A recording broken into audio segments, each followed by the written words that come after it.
Okay, I'm going to record this meeting as well so we can share it with the rest of the group. Um, Rachel, can you hear us now? I saw you came in a different way. Oh, we can't hear you, but you're muted. Can you hear me now? Yes, there you go. Okay, I'm good now. Sorry about that. That's okay. Welcome. Thanks for making time to be here today.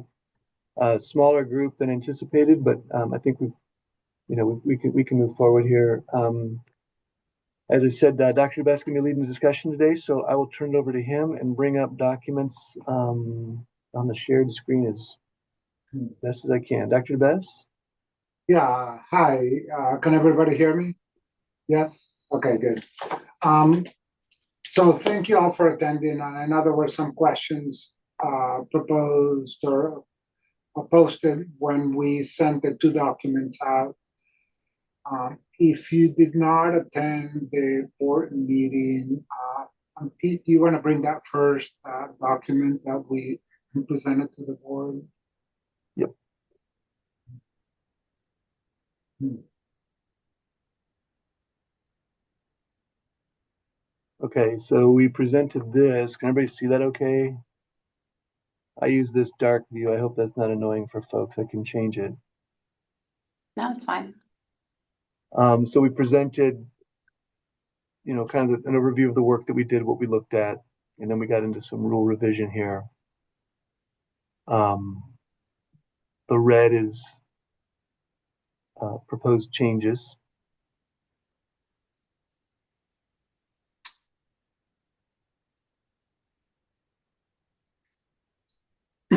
Yeah, so I think is um, when we got to this point, there was a little bit of a concern from at least one board member when we mentioned that a DCPR could be established by a CVT, which is basically what they said. The veterinarian may authorize a CVT to administer preventive prophylactic.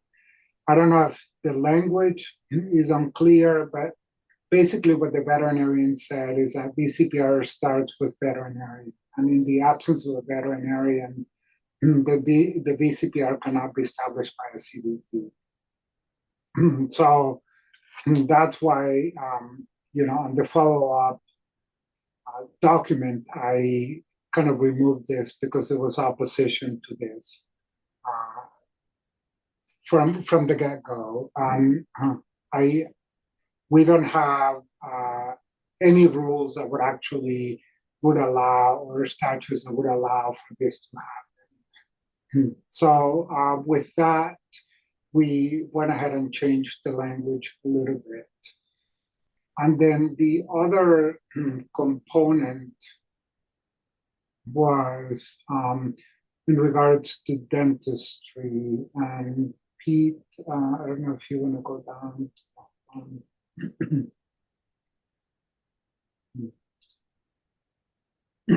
And I think the issue was that the veterinarian was not aware that we still have rules in place in which CVTs under the supervision of a veterinarian can extract or remove teeth, and I'm not sure what the exact language is.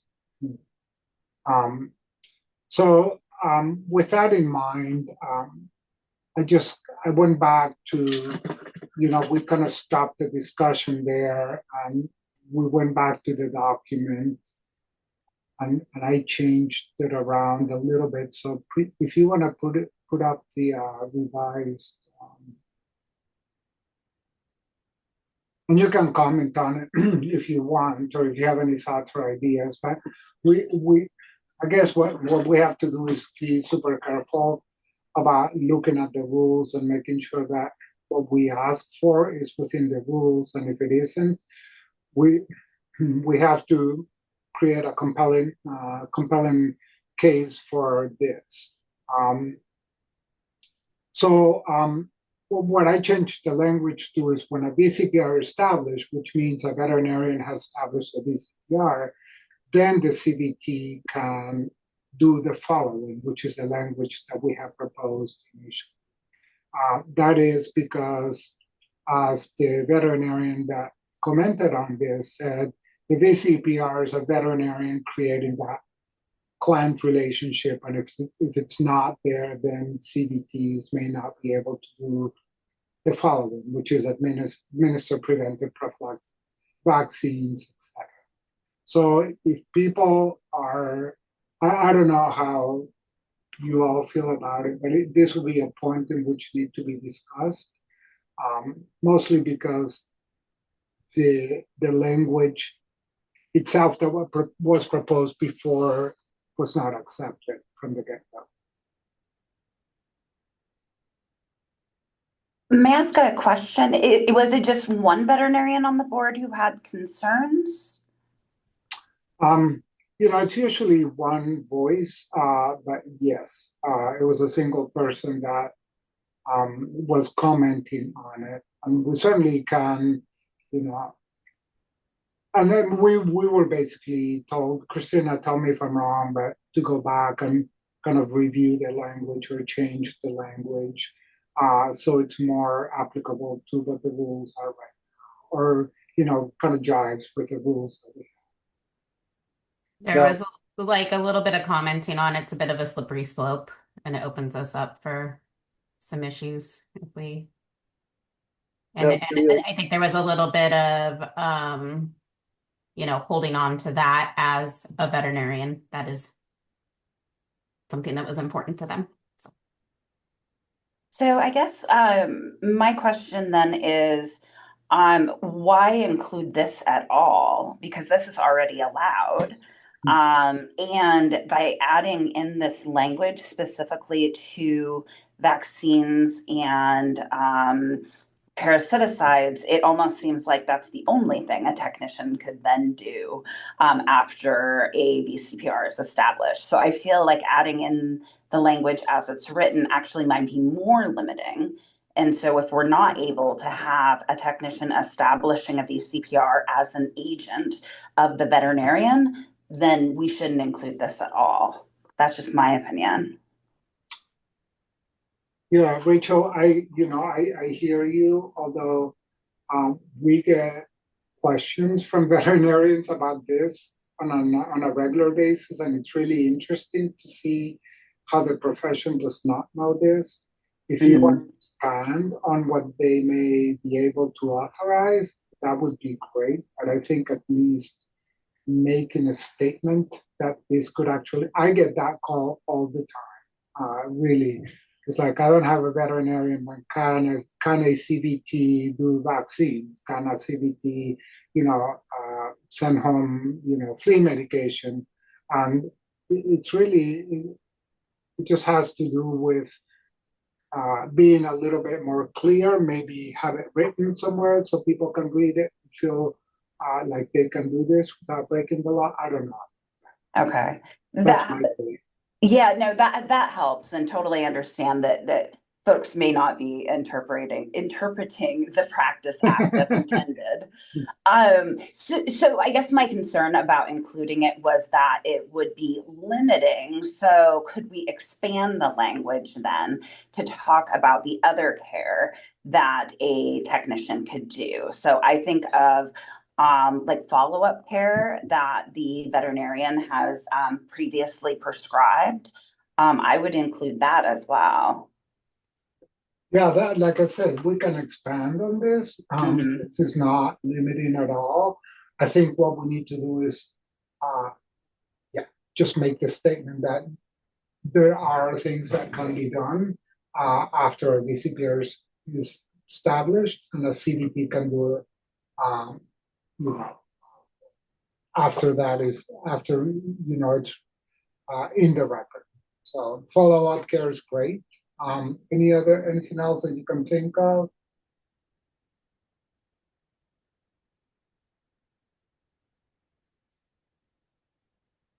Oh, the only other thing too on here, because it has the word administer, so that might leave folks thinking that they can't send home parasiticides, that they can only administer them in hospital. I know that's a point of contention in the for the California law. So I wonder if we want to broaden that. Yeah, by all means, and I think a lot of people in practice do that already. So that's an actual practice in clinics. So we can change that word. Do you have a language suggestion for that I can just put in the notes?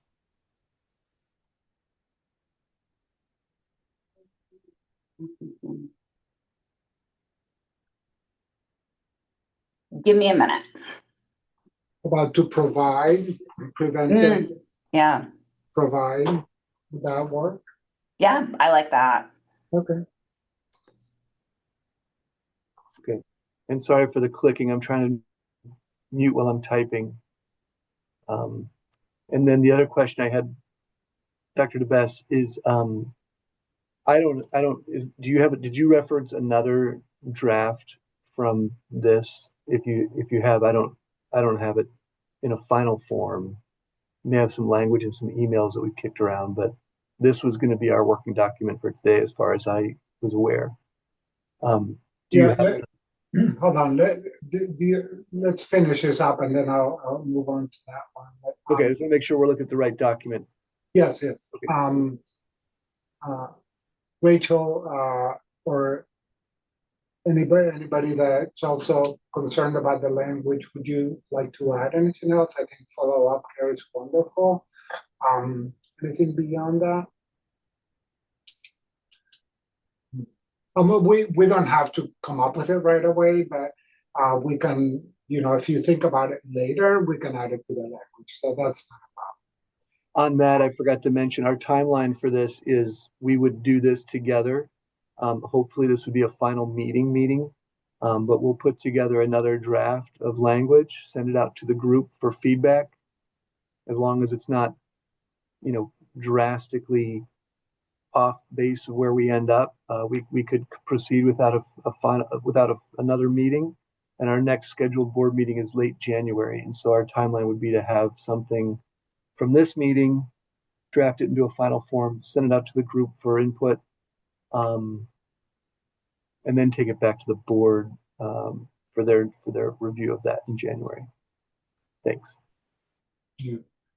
So Pete, to your question, the other document is, you had asked me to look at the AAVSB rules regarding CVTs, and there was a little bit of language there, especially around dentistry, that looked a little bit more elegant and a little bit more descriptive that I thought could potentially include in here. So that's nor here or there. It's just so different language that I thought, oh, this looks really nice.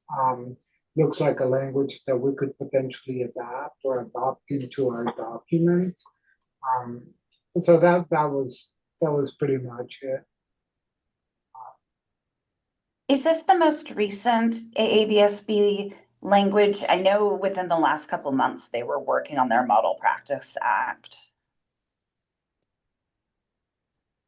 Pete, do you know if that's the most recent one? I'm not sure. I can follow up on that. We kicked this around pretty recently though, Emilio. But yeah, they've been doing some work on there, so I can make sure we're looking at the most common language or the most current language. But I think the question is, an important one just for a foundational starting point. Do we want, as a group, want to proceed with trying to mirror or utilize the AVSB language to make it more uniform with, potentially uniform with other jurisdictions? I do have a question with this addition to allowing a certified veterinary technician to administer vaccines and prophylactic care. Is the idea so that the veterinary technician can send home the parasite control like a prescription? Because I see like 3 sentences down, we are not allowed to prescribe any treatments. And so how do we make that sentence so that it does not appear like it's in like direct conflict with itself? The way I usually tell people is that if the veterinarian wrote in the record, free treatment for a year and next lepto vaccine in 3 weeks, and the person comes in to get those two things, it's written in the record, and it should be, it's something that the veterinary technician may be able to do that.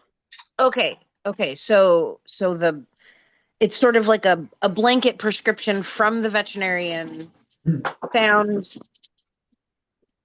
sorry, dogs are uh found in the record, that one establishes that the veterinarian client relationship has been established, but then it does allow the technician to, you know, talk about whatever flea control they're requesting, and sending it home and printing a label. Correct. I mean, Okay. the idea behind it is it's like the medical record is basically going to say this is kind of what the plan is moving forward, including a refill on X medication that the veterinarian may have, whether it's Prozac or, whatever happens with the case. And the veterinary technician should be able to look at it and say, you know, there's a plan for a vaccine, there's a plan for a year's worth of 6 months worth of flea and tick medication, there's a plan to refill your medication. We should be able to do that without having a veterinarian do that for them. Okay. That makes sense. It does. I see where it can get confusing between the conflict and then also making sure that the scope of what we can do is included. Sure. Would it be helpful to mention something about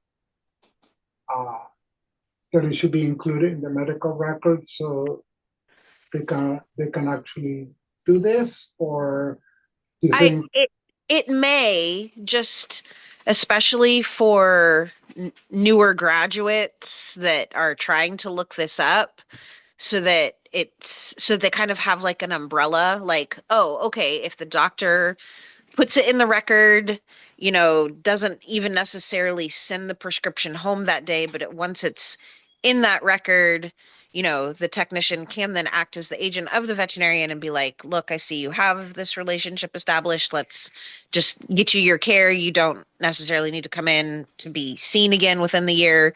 We can just get you your care. I'm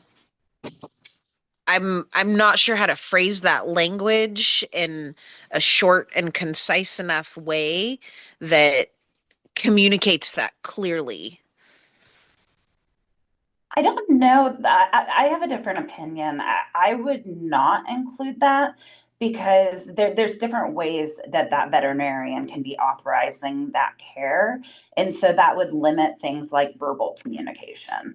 Because the technician can then write in the notes that veterinarian gave verbal direction to go ahead and give that flea control. So I don't know that I would say Sure, that we need to put it in I'm the just record. I'm going off of this correction sentence, but then if you look in that rule 3, section B, it just says we're not allowed to prescribe treatments. So maybe it needs to be put in there, that verbal authorization from vet to tech, and then also checking to see that it's in the record that the vet has okayed that, because not being able to prescribe treatments is in conflict with what we're trying to change. So it's especially for newer people coming in that don't have the support of this work group, can pull this up and go, okay, I have a licensed technician here. We are trying to figure out what they can do for this client that has just called that needs access to Prophyletics. Can that technician just pick up this chart and look at this patient and go, yes, we can talk about flea control and we can get you a prescription. So can we just say previously prescribed under K? Because then it would make it clear that it's not the technician who's prescribing it, the veterinarian has prescribing it. The technician is just carrying out what the veterinarian has prescribed. Correct. Yeah, I think that would actually do very nicely. Yes. Okay.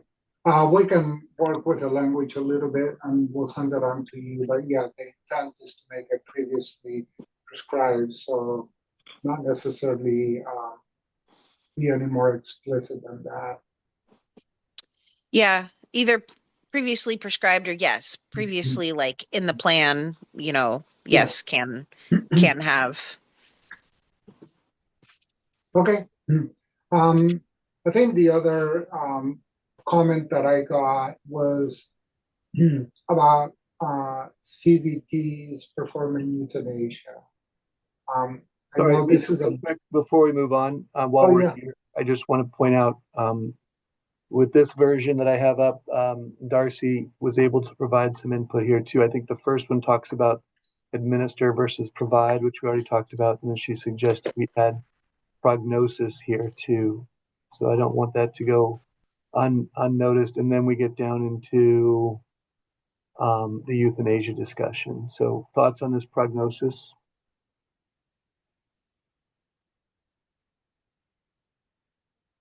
Yeah, I'm completely fine with that. I assumed that prognosis went hand in hand with diagnosis. So it is, yeah, it's a good clarifying statement. Okay, thank you.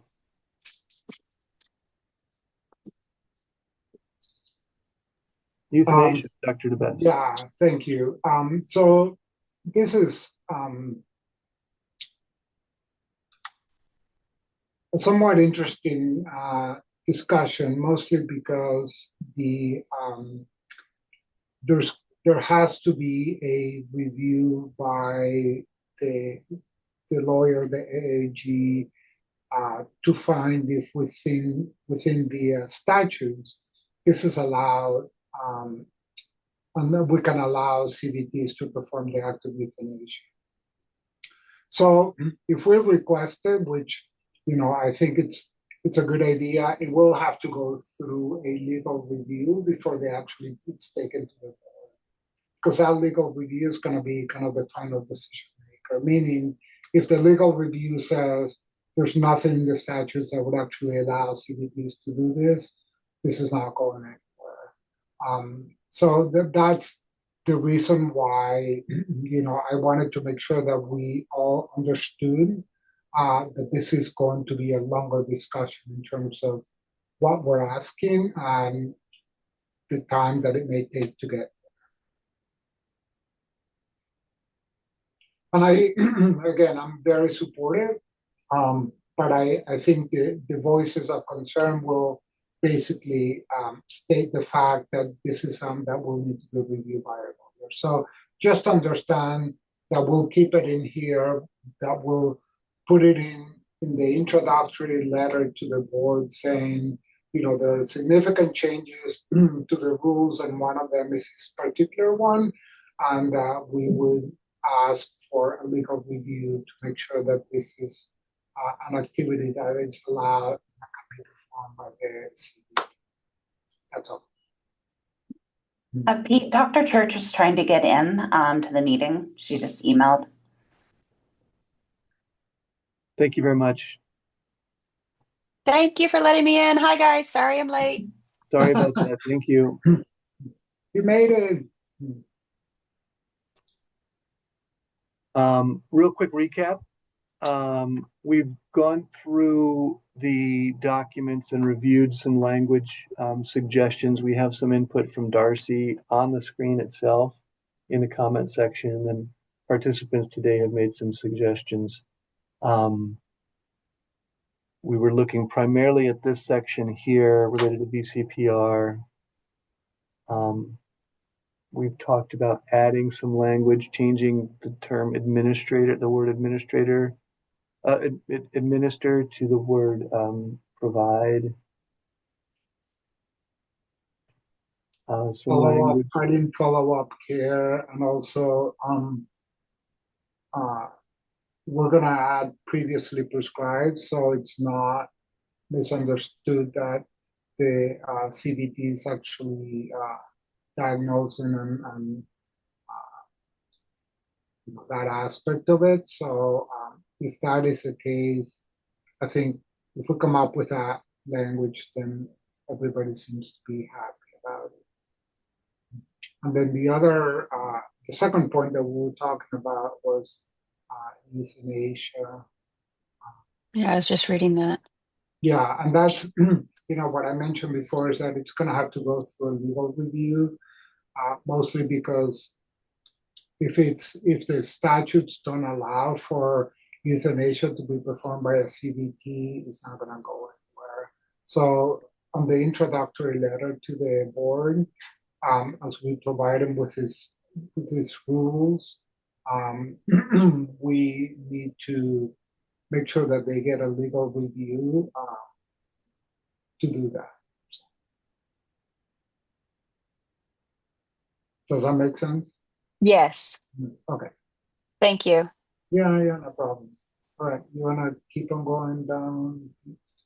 Well, on that real quick, Dr. DeBess, are we already aware of any statutory restrictions to that?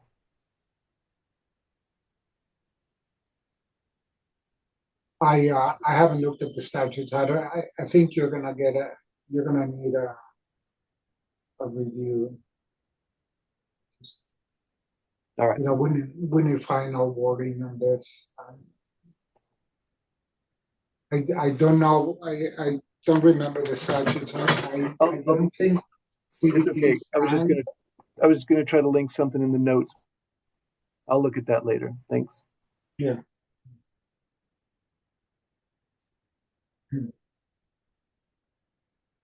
Looks like we're moving down into the emergency care division here.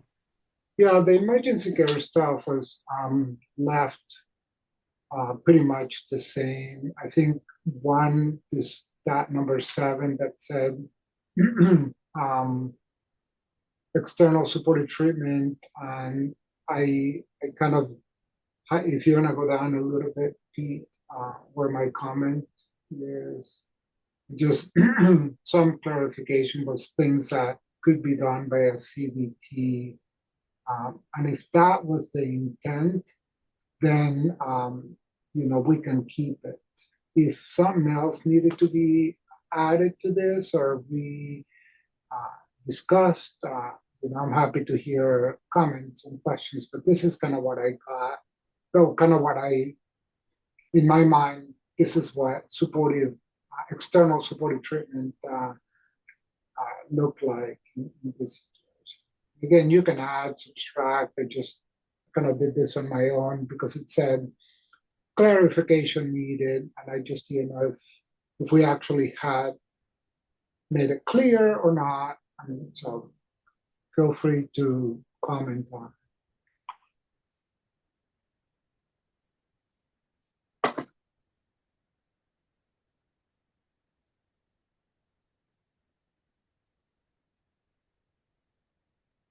I like the comments that you have over to the right. Yeah, I think we have to be somewhat careful.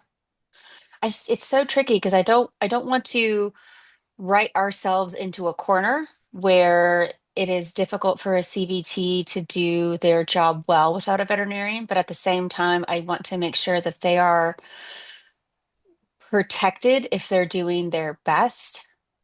So, I mean, like placing an IV or placing ice packs, moving them to a shaded area, avoiding direct sun, regular checking. I think all of these are good. The cool water bath, I think these are all standard of care. My concern is I guess it kind of goes down to which CVT is doing it. You want cool, you don't want ice, things like alcohol and ice packs. What we used to do, we don't necessarily always want to do anymore, but that's an individual knowledge, not an overarching law. I'll chime in here real quick with just some kind of administrative regulatory perspective on rulemaking, and you guys know this. It's threading the needle between being vague and being too specific. One solution here is to have an overarching statement like we have at 7, and then saying, something in line with best practices. And then the agency has a best practices policy that might include That's specifics like this, and doesn't limit to I something like that. here. Yeah, it's so hard to thread that needle. I like that phrasing though, in alignment with best practices or current medical standards, because things are going to evolve with time too. I like that. I think for where clarification needed is in capital, I think putting something like in accordance with best practices. I don't know what the rest of y'all think about that, or current treatment standards.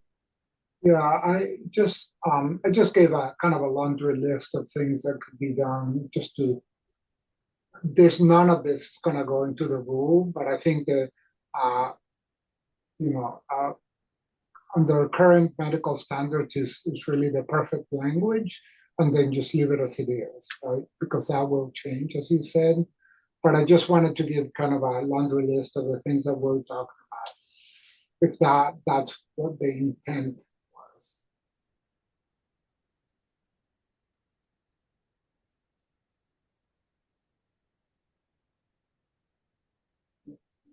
Any other comments? Is everybody okay with current medical standards? I like that a lot. You know. Yeah. Thanks, Pete. You're good at this. This must be your job or something. Well, it's team effort. You guys know the right language, and I know a little bit about how to hopefully make it thread that needle. I don't know if it's an art or what, but Yeah, it's a it seems like an art. bureaucracy. Bureaucracy. I think I'm calling bureaucracy an art. I like that.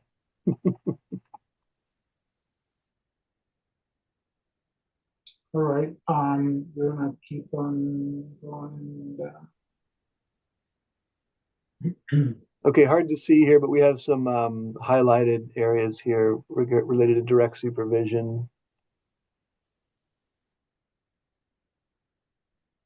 I think the question here was whether this needed to be done under the um, immediate supervision versus direct supervision. And I changed it to direct supervision just as a kind of a placeholder, nothing else. And I wanted to make sure that people were okay with it.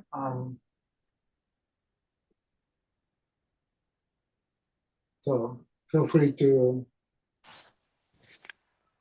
I can't scroll this page if it's only the administration of a drug or controlled substance to manage pain control. Yes. If it's only that, I think direct supervision for controlled substance, Is sufficient. absolutely. But other pain medications, I personally don't have a problem with a CVT calling me and saying, "Hey, this dog's in a lot of pain. Can I give it gabapentin?" Or here's what I found with its labs. You can look at them here. Can I give it meloxicam? But opioids, I definitely want to be immediately available for.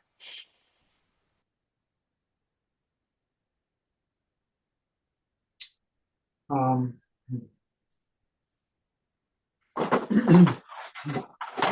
then we'll have to divide this a little bit and separate direct supervision versus immediate supervision. So the opioids would be under immediate, and then other ones would be under direct. Is that kind of what you're alluding to? That's what I'm thinking. I don't want to be the only one talking, though. It's okay. Anybody else? Any Yeah, comment? I think I was hearing direct for any controlled substances and then Yes. indirect for anything that's not controlled. Yes, that seems appropriate to me. I'm sorry, I missed that. Was that controlled drugs, immediate, otherwise direct? No, we were saying controlled would be direct and Okay. anything else would be indirect. Oh, okay.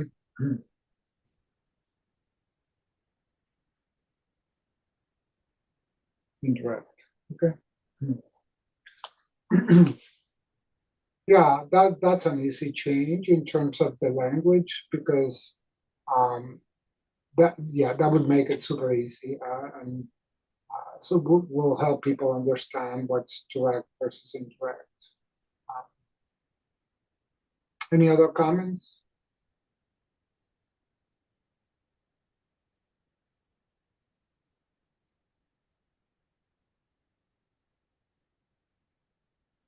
Okay. Um,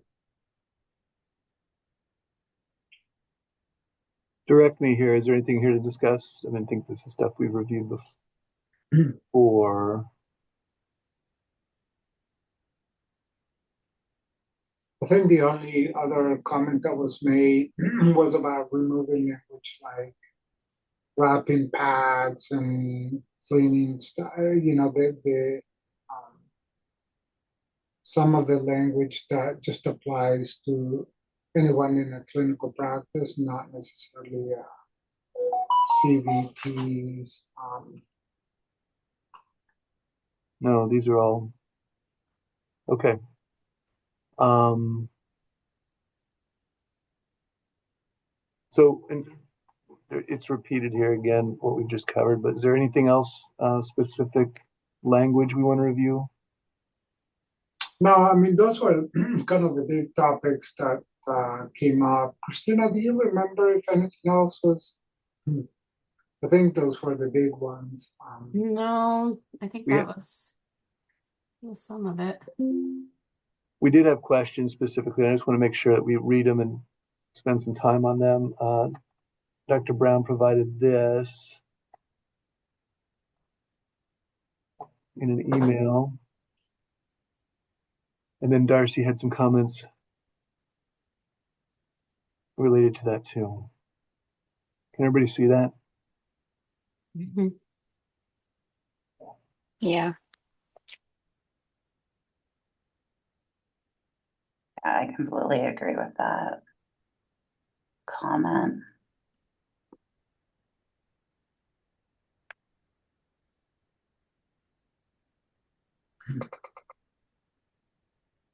Yeah, preparing surgery patients for surgery. Um, yeah, this is all. That's what I was alluding to in terms of veterinary assistance compared to CVT. Mm. So this, Yeah, sorry, Church, go ahead.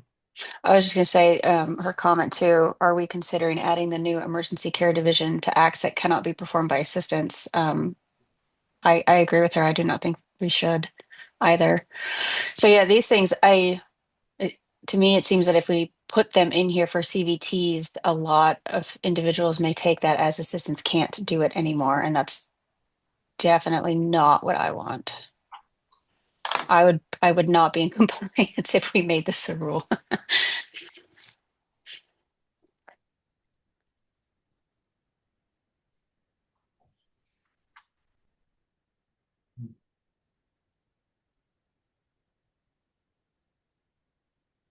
Okay. um,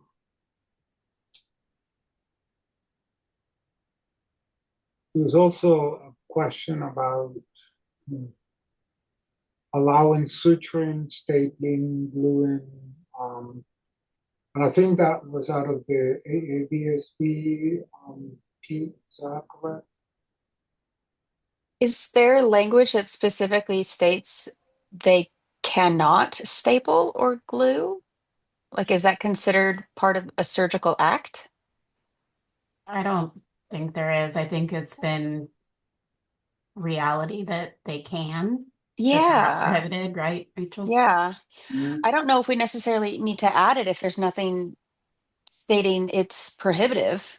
I am curious about the suturing though, because I mean, As there's nothing that says that a veterinary technician versus a veterinary assistant can do I can't those do it things. either. Yeah. So if that's what we're seeking to do is to only allow credentialed, then that's something to consider. Yeah, Oh, I think that was the intent, is allowing the credentialed people Yeah. to do this.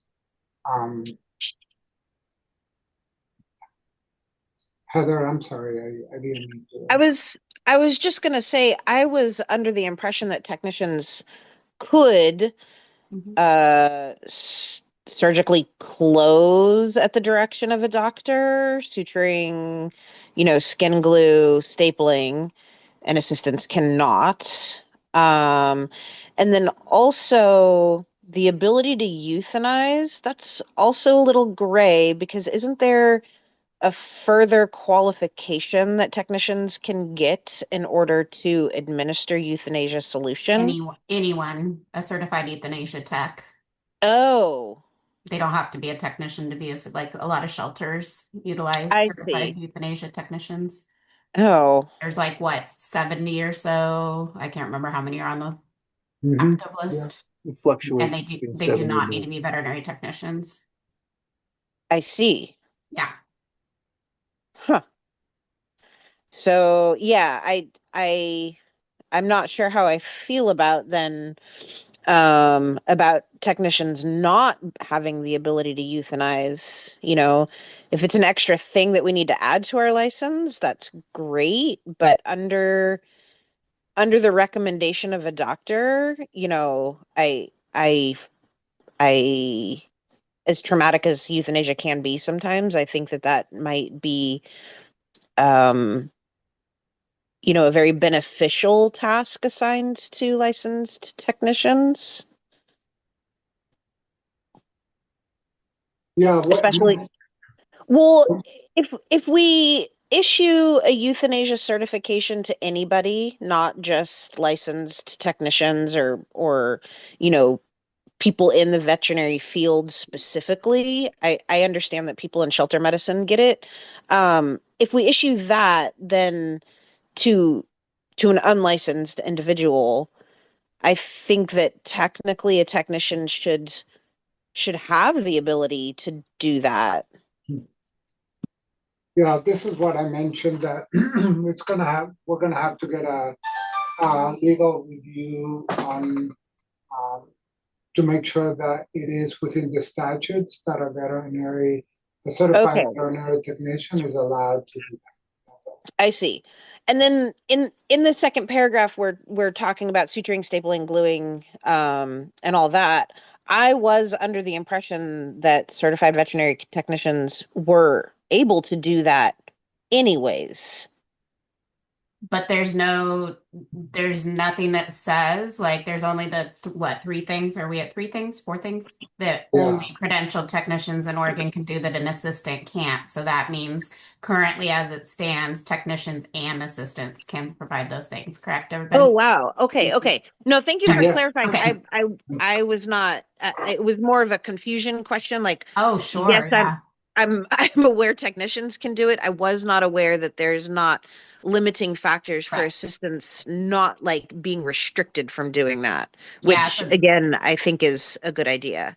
Yeah, so that's one of the challenges in Oregon. We have so few things that Hmm. set a credentialed technician apart from assistants as far as the Veterinary Practice Act and the skills list goes, whereas Washington's at what, 38 or so? I'm so sorry, I can never remember details, Rachel. No, I work in Washington and Yeah, that's why I'm reading this and I'm like, right. this is horribly confusing right now. Like, wait, I thought that this was No, already a restricted thing. I see, I see. super Makes total great. sense. Yeah, great perspective and clarification, and yeah, good motivation to clarify. Absolutely. Okay, thank you. Sorry. So Sorry. Oh, amazing. this would then be added to the CVT's, the to-do list, right? yeah, Be from their able to protected. suture. Only they can. Yeah. Right, correct. So that, Pete, we need to look into that and just add this. And is everybody okay with, we can look at the language from the AABSB that talks about suturing, stapling, and gluing, so we can kind of mimic that and be more consistent with every other state that does the same thing. We did just have legal review of sorts on microchipping to clarify that that's not considered surgical. Oh boy. Okay, so Incrementalism, incremental change. Good job.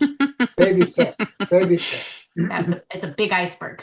One more baby step to throw in there, just as a just as a Washington, Oregon difference. One of the big things that I hear from assistants coming into the clinic that I work, especially if they're coming from over the pond. So I live in Portland, work in Vancouver. And if we get assistants from Oregon, they are restricted from doing urinary cystos. And apparently in Oregon, assistants, regardless of their skill sets, it's blanketed that they can do a urinary cysto. And perhaps that should also be under a protected technician act. Too many things can go wrong with cystos. So I like that.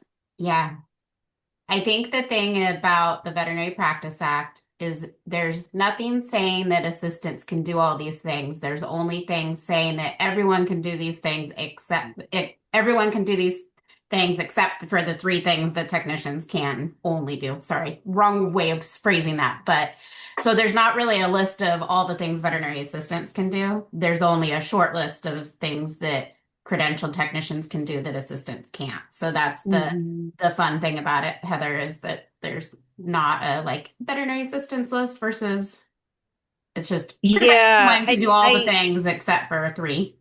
So wouldn't it be nice to have an exclusive list for technicians? Like the along with that, assistants yeah. are wonderful support. I've met, they have wonderful amounts of knowledge, but there are times where my eyebrows are definitely in my hair when I'm like, you can do what now? Yeah. Yeah. A longer list would be wonderful to I use. know there's Does one other piece that does come up around what the assistants can't do is the way it's worded right now. It says induce anesthesia except to place an endotracheal tube to establish an airway in emergencies. And I've heard a lot of debate on, are we just talking about inducing anesthesia, or are we just talking about intubating, or are we talking about both? Because the way it's worded is a little bit unclear. So I don't know if we want to take the opportunity to clarify on that one. Oh, just clean the language up. Yeah, I was under the impression that assistants could, if they're confident enough, they can get the endotracheal tube in, but they still cannot administer the medications to induce. So I assume you're saying to clean the language up to clarify that, yeah. or I that mean, assistants are allowed to do both in an emergency. yeah, I mean, I think all could be potentially on the table. But yeah, there's been confusion on, yeah, can they just induce, or after they're induced, can they then just place the endotracheal tube? Or do we just want to say that only a technician can induce and intubate? Okay, before we go there, is everybody kind of happy with adding the language of suturing, stapling, and gluing to the CVT? Okay, so we're good there. So yes. can we then go to the CVT rules in regards to, or it's actually, yeah, that stays. Wait, did we confirm euthanasia? Did I? We confirm on requesting a legal review for Okay, euthanasia. I just want to make sure. Okay, Yes. Yeah, that's going forward. great.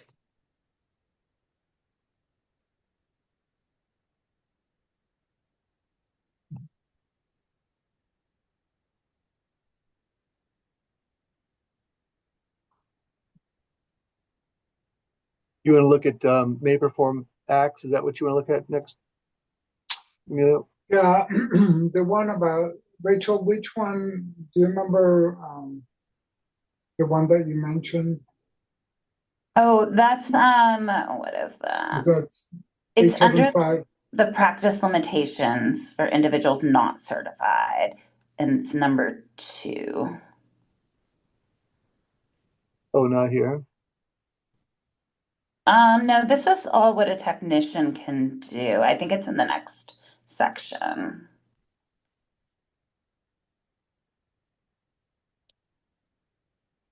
Okay, I need to bring up the other rules. I mean the full. Do you know which rule it is? It's not under 410041? It's 0050. No. Okay.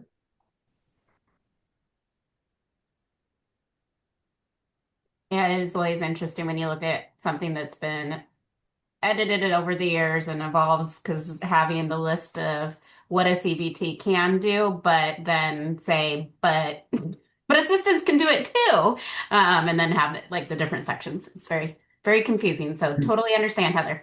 Okay, so that should be up on your screen, correct? Yeah. Yes.